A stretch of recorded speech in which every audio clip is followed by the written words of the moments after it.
O assunto em destaque neste segundo bloco é o uso da internet por adolescentes, seja no laptop, no tablet ou no celular. Pais, não se esqueçam de resguardar a integridade moral dos filhos que estão nessa fase. Falo isso porque por esses dias, 2 casos de suicídio entre adolescentes deixaram o país estarrecido. Um deles foi dessa moça bonita aí. O nome dela era Júlia Rebeca, ela tinha 17 anos e se matou depois que um vídeo com cenas íntimas entre ela, uma amiga e um rapaz vazou pelo aplicativo de celular WhatsApp. A menina morava em Parnaíba, no Piauí. O caso aconteceu no último dia 10. E não é só esse. No último dia 14, foi esta outra moça de Veranópolis, na Serra Gaúcha, que tirou a própria vida depois que o ex-namorado postou em redes sociais fotos dela sem roupa. Não sei se você sabe, mas a disseminação de material pornográfico pela internet é crime. O Estatuto da Criança e do Adolescente, no artigo 241, inclusive, qualifica como grave o crime de divulgar indevidamente fotos, vídeos ou imagens de crianças ou adolescentes. O grande problema dos pais e até da polícia é competir com a rapidez com que esse tipo de audiovisual é multiplicado por aplicativos de bate-papo via celular. Eles não desgrudam do celular e confessam a dependência. Mesmo quando eu acabo de acordar, assim, eu já dou aquela passada de mão procurando o celular para dar uma olhada. A onda do momento é o aplicativo de troca de mensagens instantâneas. No WhatsApp a gente fofoca mais. E assim, eu curto mais postagem de amigo meu, assim, de alguma pessoa, sei lá, dos amigos mesmo, um blog, assim, também vejo, compartilho coisas assim de blog, sim, essas coisas. As regras na escola são claras. O celular é de uso pessoal, porém, dentro da sala de aula, o celular é proibido. Inclusive, a orientação dentro do regimento escolar é que ele esteja desligado. Só que fora da sala de aula, a direção percebeu que muita coisa indevida era compartilhada entre os adolescentes, inclusive conteúdo sexual.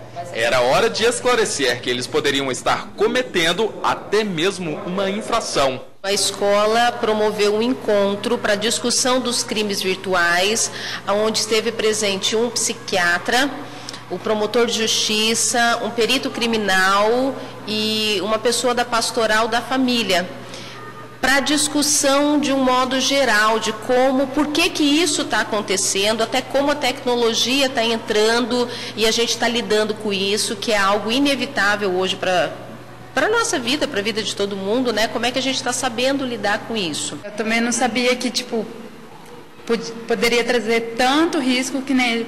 Sabia um pouco dos riscos, mas não tanto que antes eles falaram pra gente, apresentaram pra gente. A prática já tem nome, sexting, junção das palavras em inglês sex e testing. É quando a pessoa envia conteúdos sexuais provocativos por telefone ou internet. Apesar de ser um tema relativamente recente, práticas como essa podem ser enquadradas em dispositivos já existentes no Código Penal. E não pense que a falsa sensação de anonimato pode favorecer a impunidade de quem pratica crimes como esse. Esta sala fica no Instituto de Criminalística. Aqui, a origem da mensagem pode ser rastreada. A gente pode, através do equipamento eletroeletrônico, identificar de onde veio a mensagem, de onde veio a chamada, e a partir daí começar a rastrear de onde é que veio, de quem mandou para quem e chegar nos autores. Segundo o perito, quem compartilha mensagens por meios virtuais deve pensar nas consequências do ato. Um simples detalhe que você mande para um amigo virá uma consequência estadual, nacional e até às vezes mundial, dependendo da situação do que você tenha. O titular da delegacia virtual explica que quando a mensagem envolve crianças e adolescentes, existe uma lei específica. O Estatuto da Criança e do Adolescente, depois de ter passado por algumas modificações, ele preserva muito bem a criança e o adolescente no que diz respeito à exposição de imagens. O simples fato da pessoa manter, seja no celular, seja no seu computador, notebook, etc., uma imagem, ou até mesmo uma foto física de uma criança praticando sexo, ou mesmo nua, pode, a lei já prevê isso, prescreve isso, que ele pode ser enquadrado num crime e responder com pena até de 4 anos. Já quando a vítima é maior de 18 anos, como não há legislação específica, geralmente a autoridade policial trata como crime de difamação. Em todo caso, o delegado lembra que são situações que podem ser prevenidas.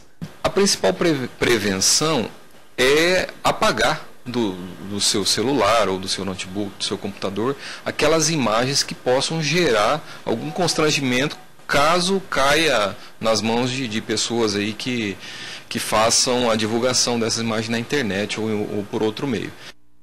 Então ficou aí a dica do delegado: se você receber algum vídeo com conteúdo pornográfico, apague na hora, porque senão a polícia, se for rastrear, se for investigar o caso, vai chegar em você certamente. E para conversar mais sobre esse assunto, nós convidamos aqui a psicóloga e terapeuta sexóloga Vera Adames. Boa tarde, Vera. Boa tarde, Glaura. A nossa missão hoje aqui com você no estúdio é alertar as famílias sobre a importância de preservar os seus filhos, né? E principalmente as meninas que se colocam numa situação complicada, permitindo-se filmar e depois tornam-se reféns de uma situação que muitas vezes elas não conseguem encarar, tanto é que ocasionou aí 2 suicídios no Brasil recentemente.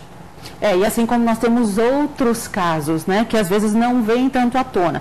O que acontece? Muitas vezes essa menina cede porque ela se sente pressionada, ou às vezes ela acha que isso não vai acontecer, ela age por impulso. É uma confiança extrema num parceiro novo? É falta de amor por si próprio? O que é? E também entra num modismo, né? Porque as coisas acontecem muito rápido. Nós estamos nessa era tecnológica e você viu aí o menino falando, né? Que as pessoas não conseguem se desligar do aparelho. Os adultos estão assim.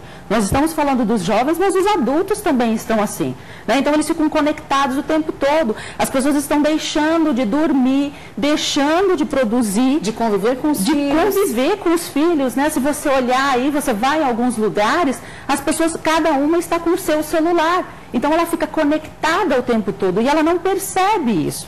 Então é papel da família orientar, vigiar, não no sentido de só punir, né? Mas de proteger e de proteger as crianças também. Hoje as crianças ficam viciadas no videogame, elas não conseguem mais brincar, elas têm dificuldade em interagir. Por quê? Porque nós estamos presos a esses aparelhos. Então seria mais uma falta de consciência mesmo, porque a pessoa acaba aderindo a essa moda e não vê as consequências que isso pode acarretar. Isso, e aí a família tem que participar dessa educação, tem que saber o que esse filho está fazendo. Agora, para as meninas, tem algum recado assim mais específico para que elas não se tornem vítimas dessas armadilhas pela internet? Porque o que parece é que os meninos pedem, alguns filmam escondido, aí já é outro caso, né? Mas naquele momento parece que os meninos pedem e elas permitem e aí a coisa acontece. Eu achei muito interessante porque anteriormente estava passando aquele projeto, né?